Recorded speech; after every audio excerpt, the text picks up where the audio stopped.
Halo msikilizaji wa Sauti ya Matangazo,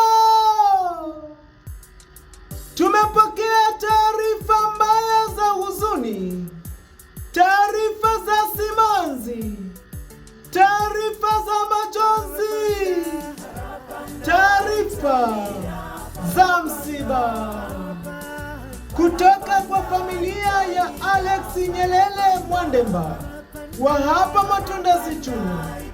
Inasikitika kutangaza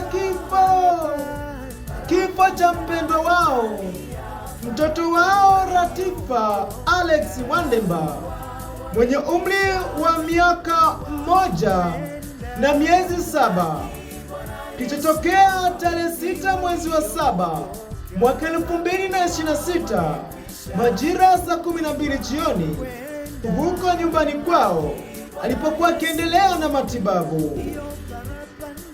Mwili wa marehemu kwa sasa upo nyumbani kwao na msiba upo kwa mzee Nyelele Mwandemba, mtaa wa Tankini, ubarozi ni wa Lahelisanga, na mazishi yatafanyika tarehe 7 mwezi wa 7 mwaka 2026 majira ya mchana katika makaburi ya hapa Matundasi. Habari ziwafikie ndugu, jamaa na marafiki waliofikwa na msiba huu.